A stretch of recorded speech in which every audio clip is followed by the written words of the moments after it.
Welcome, my name is Jim Bennett. I'm the director of the National Center for Religious Freedom Education here at the Religious Freedom Institute.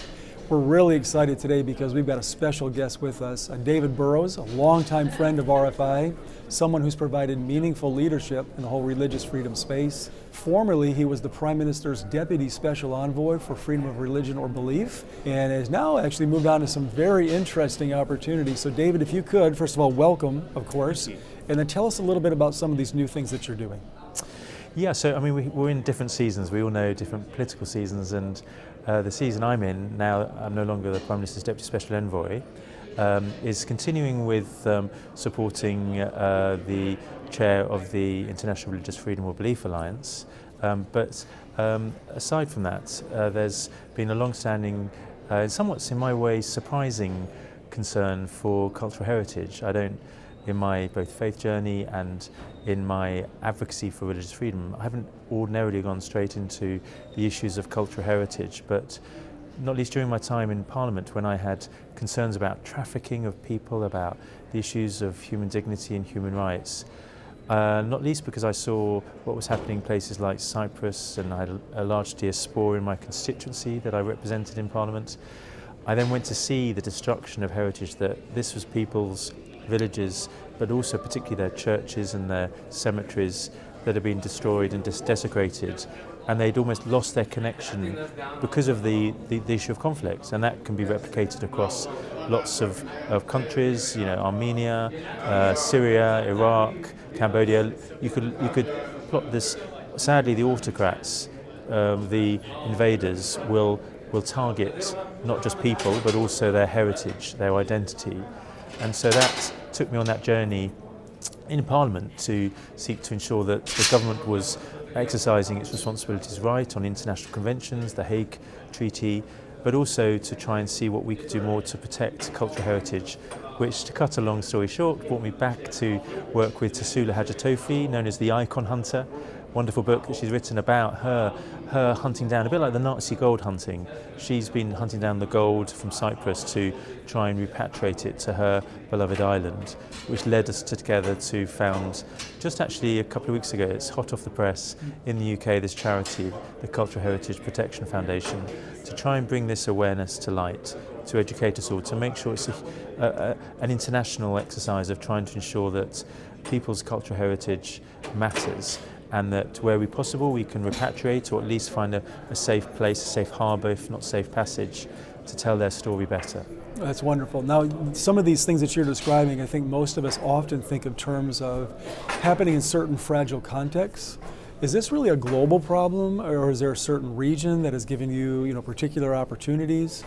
Where's your work taking place? So, I mean, the global side to it, and not least when we look at places like a country like the United States or the UK, you'll see whether museums have antiquities, which are quite rightly looking at different countries, but then there's art collections, which are in different capitals and places.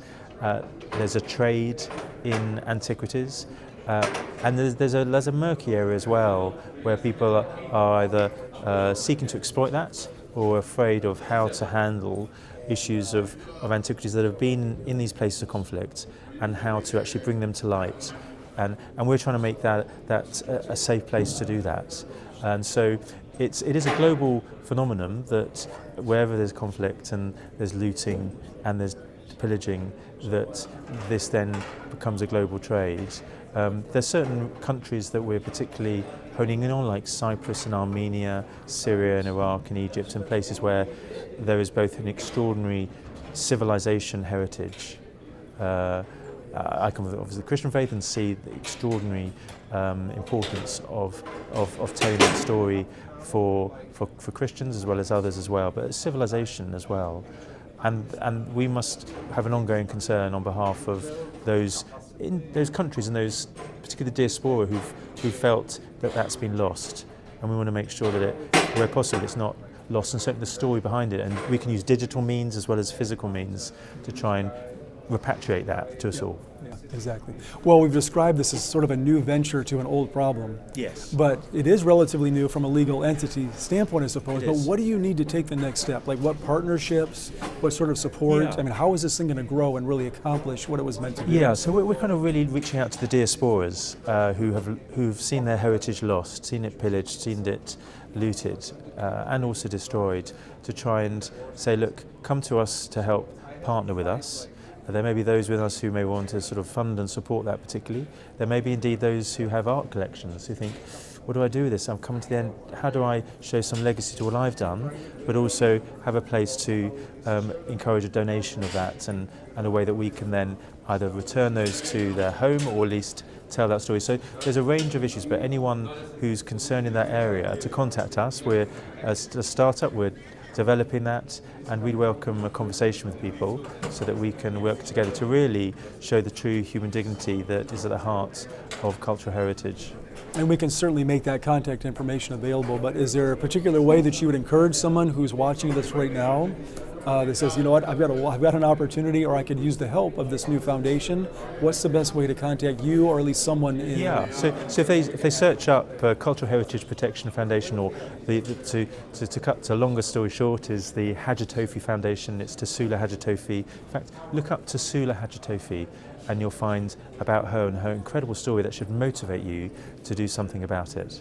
Awesome. Well, you know, David, you have provided leadership in so many different ways over the years, and I said in all sincerity, you've been a real friend to RFI. We've admired the work you've done, and we're excited now for this next chapter. I mean, it's a wonderful venture, and I just have to believe it's going to be successful and so needed, you know, in really advancing religious freedom in sort of a new and unusual way, but something that's very needed at this time. Well, and thank you much to RFI for your full of partnership, and at its heart, that human dignity for all that we all care about. And it takes us into unusual places, and sometimes difficult conversations, but it's all important for us. So thank you. Absolutely. Well, as always, David, it's a pleasure. Thank you. All right.